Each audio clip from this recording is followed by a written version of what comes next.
একটা বাংলা প্রবাদ বাক্য দিয়েই শুরু করতে চাই। বিশ্বাসে মিলায় বস্তু, তর্কে বহুদূর।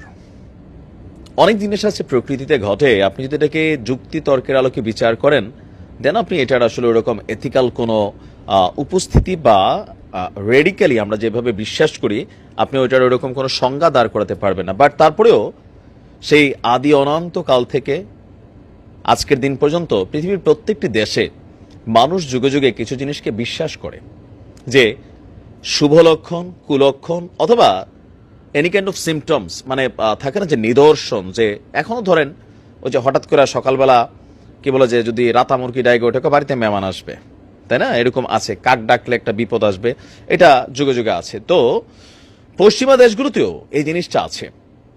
একটা মাসের নাম আবারও আলোচনায় বলা হয়ে থাকে, এটা হচ্ছে কেয়ামতের মাস।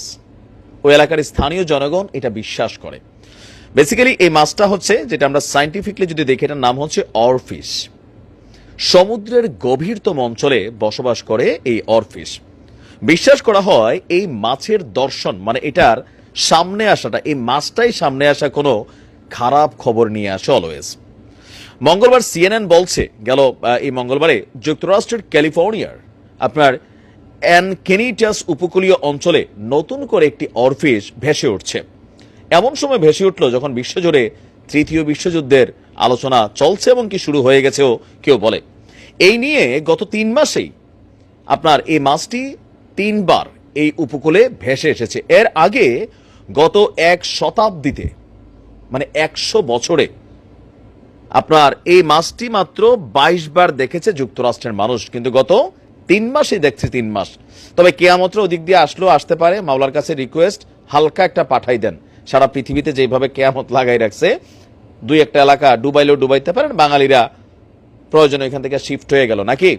আচ্ছা, সান ডিয়েগোতে অবস্থিত ক্যালিফোর্নিয়া ইউনিভার্সিটির ওশনোগ্রাফি বিভাগের যিনি স্ক্রিপ্ট ইনস্টিটিউশনের অধ্যাপক আছেন অ্যালিসন লাফেরিয়া, তিনি বলছেন যে গত 6 নভেম্বর অরফিশ ভেসে আসার সর্বশেষ ঘটনাটি ঘটেছে।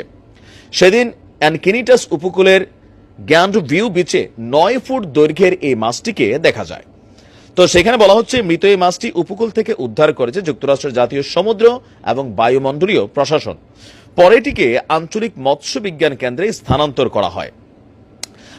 এগুলা তারা নমুনাগুলা সংগ্রহ করছে। আচ্ছা, এখন কেয়ামতের মাছ কই থেকে আসছে? জাপানি পৌরাণিক কাহিনী অ্যাটলাস অবস্কুরার মতে গভীর সমুদ্রে বসবাস করা অরফিশকে উপকূলের অগভীর পানিতে দেখা গেলে তা ভূমিকম্প, সুনামি অথবা এই জাগতিক জগতে মহা কোনো একটা ঘটনা ঘটায়, যেটা পানির সাথে কানেক্টেড হয়। ওশান কনভার্জেন্সের তথ্য অনুসারে 2011 সালের মার্চ মাসে জাপানে যে প্রলয়ঙ্কারী ভূমিকম্প এবং সুনামি সংঘটিত হয়েছিল, এর আগের বছর দেশটির উপকূলে আপনার এই অরফিশ ভেসে আসার ঘটনা ঘটেছিল। প্রায় 1 ডজন মাছ সেখানে ধাপে ধাপে এসেছিল, এদের দেহ পাওয়া গেছে। বিভিন্ন তথ্যের আলোকে ইতিপূর্বে আপনার এই বিষয়গুলো নিয়ে যেটা দেখা গেছে, যে পৃথিবীর যে অঞ্চলেই এই মাছটা ভেসে ওঠে সেখানে বড় ধরনের কোনো ফ্যাক্টর বা ঘটনা ঘটে, আর যার কারণে কি বলা যায়, এই ধরনের কম্পনে মাছগুলোর মৃত্যু অনেক সময় হয়। আচ্ছা, আমরা যদি দেখি যে ভূমিকম্প সংঘটিত হওয়ার আগে উপকূলে মরে ভেসে আসতে পারে, মানে নানানভাবে এদের উপস্থিতি যখনই আসছে তখনই প্রকৃতিতে কোনো অশনি ঘটনা ঘটছে। এখন যুক্তরাজ্যের যে দ্বীপে বারবার এগুলো ভেসে আসতেছে, যে স্টেটে, সেখানে কোনো বড় ঘটনা ঘটতে চলছে। এর আগেও কয়েকদিন সেখানে ঝড়, জলোচ্ছ্বাস, তাণ্ডব, অনেক মানুষ মারা গেছে। দেখছেন একটা কি অবস্থা হয়ে গেছিল।